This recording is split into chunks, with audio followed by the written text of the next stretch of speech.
Pizza napoletana verace, più che una ricetta ed oltre ad essere una ricetta, questo articolo è un vademecum sulla vera pizza napoletana. Chi pensa che sia fatta ad occhio e che ognuno si possa sbizzarrire a trovare gli impasti più strani per poi definirli pizza napoletana solo perché si vive o si lavora a Napoli o solo perché la pizza è nata a Napoli si sbaglia di grosso. C'è un'associazione e ci sono regole ben precise da rispettare per preparare la pizza napoletana, quella verace. Qui vi riassumerò quelle principali, quelle che all'atto pratico sono essenziali per la riuscita della pizza napoletana verace, tralasciando norme e leggi e brevetti che a noi poco servono. Pizza napoletana verace. Quali sono gli ingredienti della pizza napoletana? Farina, acqua, lievito di birra e sale. Sono esclusi tutti i grassi dall'impasto, no olio, no burro, no strutto. Niente. Il lievito da utilizzare è quello fresco. È ammesso l'uso di lievito naturale ma per questo c'è un disciplinare a parte. Ma le dosi? Ecco quelle standardizzate riferite ad 1 litro di acqua. Acqua, 1 litro. Sale, 50-55 grammi. Lievito, 3 grammi. Farina, 1,700-1,800 kg, W 220-380, secondo la forza. Come si impasta? Si scioglie il sale in acqua e si versa il tutto nella ciotola della impastatrice. Si aggiunge il 10% di farina e si fa girare.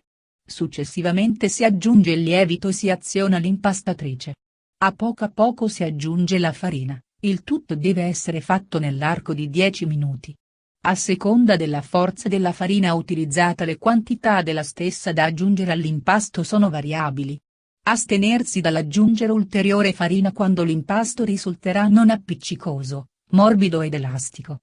L'impasto così ottenuto va poi lavorato a bassa velocità per 20 minuti. Come si fa a lievitare? Terminato di impastare si procede alla prima lievitazione che può avvenire o stesso nella ciotola della impastatrice oppure su un tavolo di legno. Deve durare 2 ore.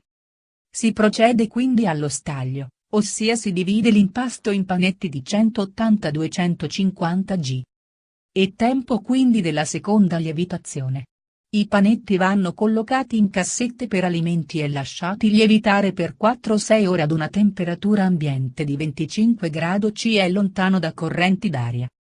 Terminata la lievitazione, la pizza va cotta entro le successive 6 ore altrimenti il prodotto inacidisce e si rovina. Come si stende l'impasto?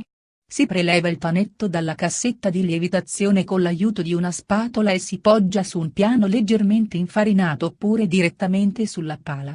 Premendo con le dita di entrambe le mani sul panetto dal centro verso l'esterno e girandolo sopra e sotto lo si allarga formando un disco di pasta di uno spessore ben preciso, al centro non superiore di 4 mm e il bordo non deve superare 1-2 cm, sarà il cornicione. È assolutamente vietato il matterello che eliminerebbe l'aria dalla pasta rovinando totalmente la pizza. Come si cuoce? Beh, inutile dire che la cottura della pizza napoletana verace è in forno a legna, a terra e non in teglia. Si passa il disco già condito sulla pala e lo si fa scivolare sul piano del forno con un movimento rotatorio rapido e deciso in modo che i condimenti non fuoriescano dal disco.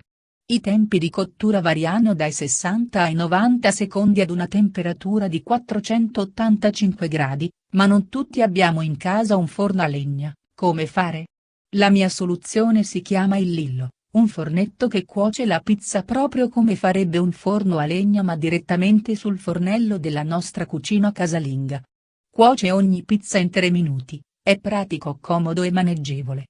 Ok, lo confesso. Io un forno a legna ce l'ho ma è faticoso da preparare, sporca e se non è messo in funzione spesso non cuoce bene.